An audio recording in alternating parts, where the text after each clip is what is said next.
Joining me now is Governor Wes Moore, Democrat of Maryland, and a member of the Biden-Harris 2024 National Advisory Board. Governor, thank you for joining us tonight from Georgia. I know you're at the event. Someone speak loud so you can hear me.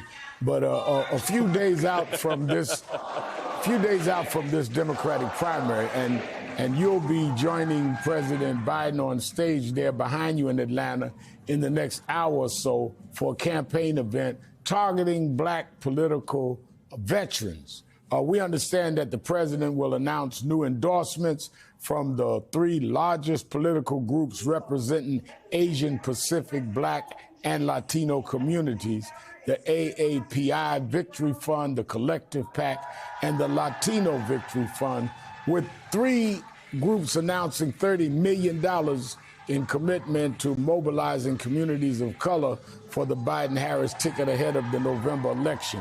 What else can you tell us about it? Well, I can tell you, Rev, the energy is real because I'm even having trouble hearing the questions. It's exciting because what we're seeing is we're watching how people are unifying behind the Biden-Harris ticket. And we're seeing that results matter. When we're talking about 14 million new jobs since this administration has come on board, some of the lowest unemployment rates we've seen historically that's been recorded under their administration. And it shouldn't be lost on anybody that just after the State of the Union, the president decided to come spend time with small businesses, decided to spend time with Black-owned businesses, Latino-owned businesses, AAPI businesses.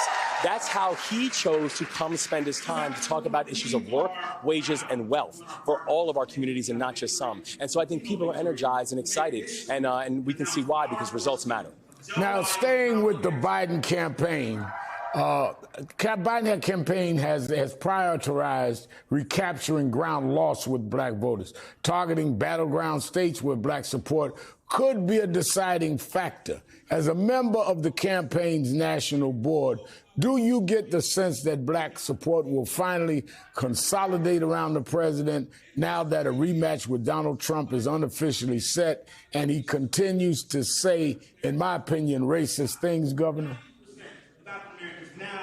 Well, I can tell you, I think black support is going to consolidate around the president because the support of the black community has always been a priority of the president. The president has always made our interests a priority. And I can tell you, as the only black governor in this country, as only the third elected black governor in the history of this country, we have seen in our state the importance of having President Biden and Vice President Harris as a leadership team, where we now have going on 5 straight months of some of the lowest unemployment in the entire country.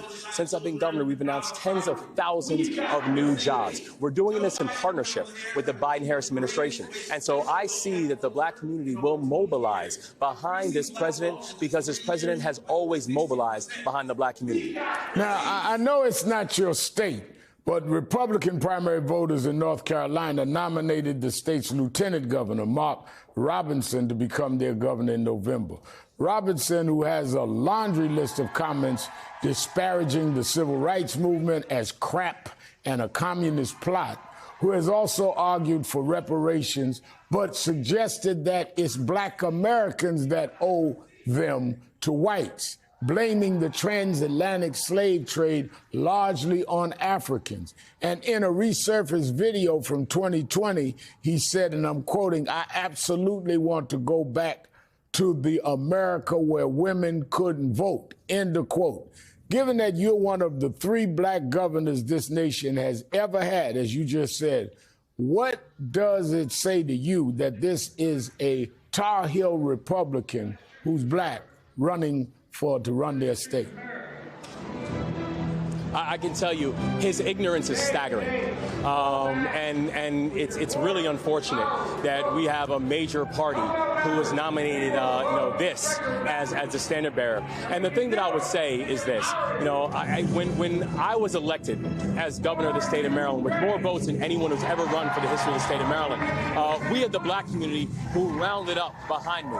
But it wasn't because I was black. It was because we understood the issues. It was because we focused on things like economic empowerment and work and wages and wealth. It was because we understood the importance of fighting to understand our history, and that our history is not something that should be banned, but our history is something that should be celebrated. That's the reason the black community rallied behind our campaign.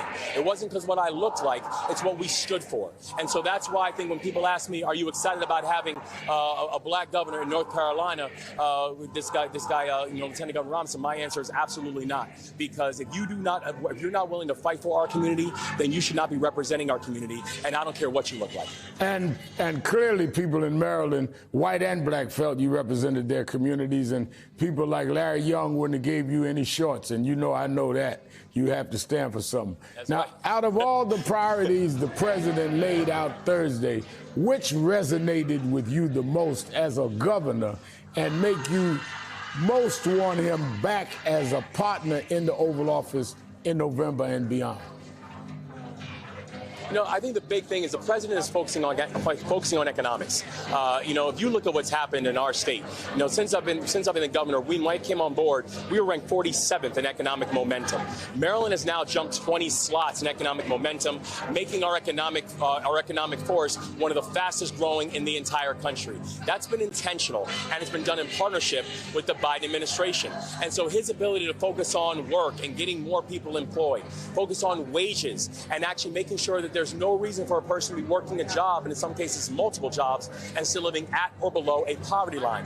And focusing on wealth, home ownership, increased liquidity for our small businesses, giving people the ability to pass something off to your children besides debt, the ability to own more than you owe. The president is focusing on economics in our communities, and not just for some, but for all. So when we have a focus in our state, when we say we leave no one behind, that also means it's being able to happen because we have a president of the United States who's willing to be our partner in the work. Governor Wes Moore right there at the scene in Georgia with the president. Thank you and good luck in the rally tonight.